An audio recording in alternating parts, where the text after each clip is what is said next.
નમસ્કાર ખેડૂત મિત્રો, હું રમેશ રાઠોડ, વિષય નિષ્ણાત પાક સંરક્ષણ કૃષિ વિજ્ઞાન કેન્દ્ર ગીર સોમનાથ. ખેડૂત મિત્રો, આપ સર્વેનું આજના કાર્યક્રમની અંદર હાર્દિક સ્વાગત છે. મિત્રો, આ ઉનાળાનો સમય ચાલી રહ્યો છે. ઉનાળુ ઋતુના અગત્યના ઘણા બધા પાકોનું મોટાભાગના વિસ્તારોની અંદર વાવેતર પૂર્ણ થયું. લગભગ એકાદ મહિના ઉપરનો સમય પણ વીતી ગયો છે. અને એની અંદર મગ અને અડદ, આ બંને કઠોળ વર્ગના જે પાકો છે એ આપણા માટે ખૂબ અગત્યના છે. કારણ કે ખાદ્યની અંદર પણ એનું ખૂબ મહત્વ છે. ઉનાળાની અંદર પણ સારી ખેતી કરીને એની અંદરથી વધારે ઉત્પાદન લઈ અને પૈસા પણ આપણે કમાઈ શકીએ છીએ.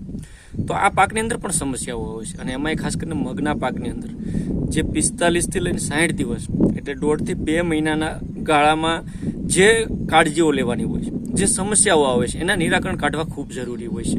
અને એની વાત આજના વિડીયોની અંદર મારે સવિસ્તારથી તમને આ મગ અને અડદની અંદર 45 થી 60 દિવસમાં કઈ કઈ કાળજીઓ લેવી જોઈએ એની વાત આખી સવિસ્તારથી કરવી છે. આ વાત શરૂ કરવી પહેલાં આપ સર્વને ખાસ વિનંતી છે, મિત્રો, આ ચેનલની અંદર નવા હો, હજી સુધી આ ચેનલ સબસ્ક્રાઈબ ન કરી હોય તો પહેલાં આ ચેનલ સબસ્ક્રાઈબ કરી લો. ઘંટડીના બટન ઉપર ક્લિક કરી દેશો એટલે ઓલ નોટિફિકેશન આવશે અને ઓલ ઉપર સેટ કરી દેશો એટલે તમામ પ્રકારના વિડીયો તમને સમયસર મળતા થઈ જશે. અને જે ટાઈમે જે કાળજીઓ પાકની અંદર લેવાની હોય એની ટેકનિકલ માહિતી, કોઈ પણ પ્રોડક્ટ, કોઈ પણ દવાના ડબલાઓ, પેકેટ બતાવ્યા વગરની ટેકનિકલ રીતે સસ્તી અને ટકાઉ પદ્ધતિઓની માહિતી તમને આ ચેનલ ઉપરથી મળશે.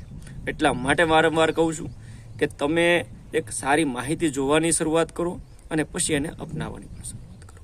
તો મિત્રો, ખાસ કરીને ઉનાળુ મગ જ્યારે 45 થી 60 દિવસના થાય ત્યારે એના વિકાસના સૌથી મહત્વના તબક્કામાંથી પસાર થતા હોય. કારણ કે આ અવસ્થા એ છોડીની અંદર ફૂલ અને ધીમે ધીમે ફૂલમાંથી શીંગો બેસવાની અવસ્થાઓ થતો હોય એટલે ફ્લાવરિંગ અને ખાસ કરીને પોડ ફોર્મેશન જેને અંગ્રેજીમાં કહીએ એ અવસ્થા આ પાકની અંદર 45 થી 60 દિવસની અંદર હોય છે. અને આ તબક્કે જો કાળજીઓ રાખશું તો સારું ઉત્પાદન પણ લઈ શકશું. એની માટે અલગ અલગ તબક્કાઓની ઘણી બધી કાળજી હોય. પિયત વ્યવસ્થાપન હોય, પોષણ એટલે ખાતરનું વ્યવસ્થાપન હોય, દાણાની ગુણવત્તા સુધારવા, વજન વધારવા માટેનું વ્યવસ્થાપન હોય, નિંદામણનું વ્યવસ્થાપન હોય, એટલે ઘણા બધા કાળજીઓ લેવાની થતી હોય. એની અંદર પિયત વ્યવસ્થાપન છે એ પણ ખૂબ મહત્વનું છે, જેને ઇરિગેશનનું શેડ્યુલ આપણે કહીએ. ખાસ કરીને મગમાં ફૂલ આવતી જે અવસ્થા છે એ અવસ્થા અને શીંગમાં દાણા બેસતી, આ બે કટોકટીની અવસ્થા. એટલે જ્યારે પણ ફૂલ આવે ત્યારે અને દાણા બેસે ત્યારે બે સમયે પિયત આપવું ખૂબ જરૂરી બની જતું હોય છે. એ સમયે પાણીની ખેંચ ન પડવી જોઈએ. જો પાણીની ખેંચ પડે તો એની સીધી જ અસર ઉત્પાદન ઉપર થાય, પાકની ગુણવત્તા ઉપર. દાણા ચીમડાઈ ગયેલા રહે, ઘણી વખત દાણા ભરાવદાર ન થતા હોય. તો પિયતના આ બે કટોકટીની અવસ્થાએ આપણે ખાસ મિત્રો કાળજી રાખીએ. આ જે સમયગાળો છે ફૂલ અવસ્થા અને શીંગો બેસવાની અવસ્થા, ત્યારે સતત જમીનની અંદર ભેજ જળવાઈ રહી એ પણ કાળજી રાખવી જોઈએ. જો જમીન એકદમ સુકાઈ જાય ને પછી પિયત આપીએ, ઘણી વખત ઘણા મિત્રો પિયતનો ગાળો લંબાવી દેતા હોય, પછી પિયત આપે એટલે બધા ફૂલ ખરી જતા હોય. અને એમાંય બપોરના સમયે પિયત આપે. હું ઘણી વખત કહું છું, ઉનાળાની અંદર સવાર અને સાંજનો ટાઢો પરનો સમય પિયત માટે, દવાના છંટકાવ માટે આપણે ખાસ સિલેક્ટ કરવું જોઈએ. હા, લાઇટના આખા દિવસની લાઇટ હોય તો એનું શેડ્યુલ કઈ રીતના કરવું એ મિત્રો આપણે થોડીક પ્રેક્ટિકલી એક ખેડૂત તરીકે રસ્તો કાઢવાનો છે. પણ સવાર સાંજ પિયત આપવાથી આ જે ફૂલ ખરવાની સમસ્યા છે એને પણ આપણે નિવારી શકશું. મેં કીધું એમ, પિયત વહેલી સવારે અથવા સાંજના સમયે આપવાથી આ જે સમસ્યાઓ છે એનું સારી રીતે નિરાકરણ અને એનું ઉત્પાદનની અંદર પણ આપણે સીધો જ એનો ફરક મિત્રો દેખાતો હોય. સામાન્ય રીતે 8 થી 10 દિવસના અંતરે પિયત આપવું જોઈએ. પરંતુ જમીનની પ્રત, જમીનની ભેજ સંગ્રહ શક્તિ કેવી છે એના આધારે મિત્રો આપણે શેડ્યુલ પણ નક્કી કરી શકીએ. પણ એક કાળજી એ પણ લઈએ કે જમીનમાં પાણી ન ભરાઈ રહેવું જોઈએ. કારણ કે વધુ પડતું જો પાણી ભરાઈ રહે તો પણ ફૂલ ખરી જાય. પાણીની લાંબી ખેંચ થઈને પાણી આપીએ તો પણ ફૂલ ખરે. એટલે મેં કીધું ને, સતત જમીનની અંદર ખાલી ભેજ રહેવો જોઈએ, પાણી ભરાવવું ન જોઈએ અને પાણીની ઘટ પણ ન પડવી જોઈએ. આ પણ એક ખેડૂત તરીકે આપણે જોવાનું છે. બીજો ભાગ આવે પોષણ વ્યવસ્થાપન, ન્યુટ્રિયન્ટ મેનેજમેન્ટ જેને કહીએ. તો ખાતરોનું વ્યવસ્થાપન પણ કહી શકીએ. જ્યાં શીંગો અને ફૂલ અને શીંગોની જે અવસ્થા હોય, એટલે કે શીંગોમાં જ્યારે દાણો ભરાય છે એટલે દાણાની ગુણવત્તા સુધારવા માટે આપણે ખાસ કરીને ફોલિયર સ્પ્રે ઉપરથી ખાતરોના છંટકાવની ઘણી બધી ભલામણો કરતા હોય ને શેડ્યુલ પણ એના વાત કરતા હોય.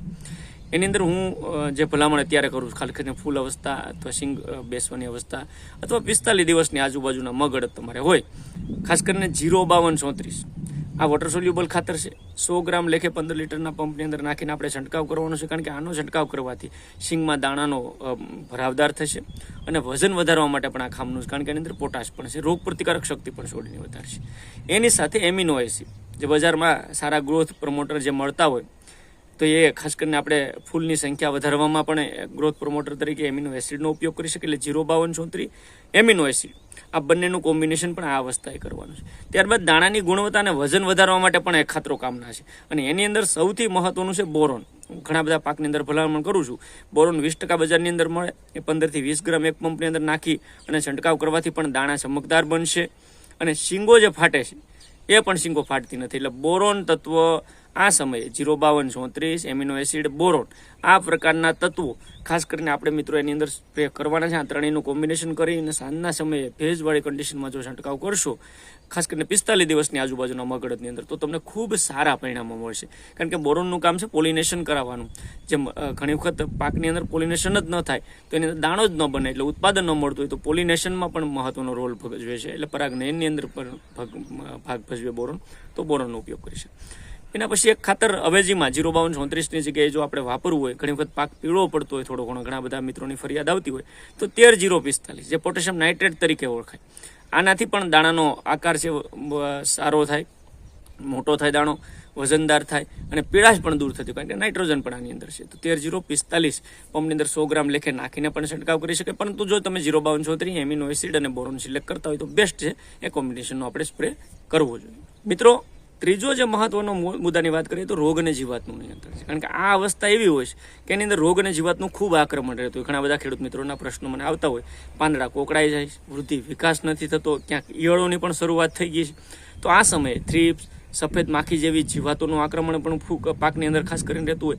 ઝીણી ઝીણી ઈયળ શરૂઆતના સ્ટેજથી 30-35 દિવસથી શરૂ થઈ જતી હોય, પાંદડા ખાતી હોય, ધીમે ધીમે ફૂલ અને શીંગોની અવસ્થામાં આવશે ત્યારે પણ આ ઈયળનું નુકસાન રહેતું હોય. કાબરી ઈયળ છે, લીલી ઈયળ છે, તો આ પ્રકારના રોગ અને ખાસ કરીને જીવાતોનું નુકસાન રહેતું હોય. રોગની અંદર પણ ઘણી વખત ખાસ કરીને પાનની ઉપરના ટપકા પડતા હોય, તો અથવા ભૂકી ઝારા જેવા રોગની પણ આક્રમણ ખાસ કરીને આ સમયે રહેતું હોય. ઊભા છોડ સુકાવાની જે સમસ્યા છે એ પણ આ સમયે રહેતી હોય. તો રોગ અને જીવાતના આ સમસ્યાઓ ખાસ કરીને મિત્રો મગ અને અડદના જેવા પાકની અંદર ખાસ કરીને 45 થી 60 દિવસના ગાળાની અંદર જોવા મળતી હોય.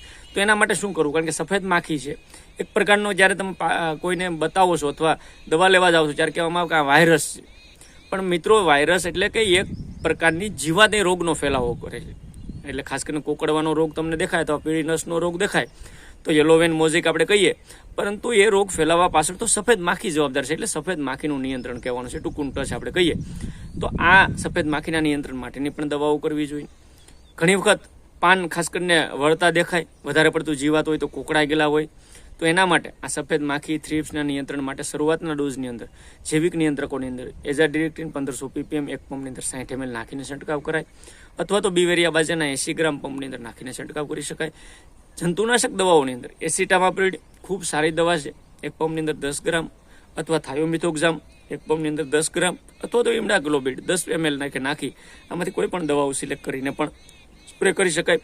બહુ વધારે પડતું નુકસાન હોય તો થાયોમેથોક્ઝામ પ્લસ લેમડા સાયલોથિનના મિશ્રણવાળી દવાનો પણ મિત્રો આપણે ઉપયોગ કરી અને સારા નિયંત્રણ આ ખાસ કરીને મેળવી શકાય.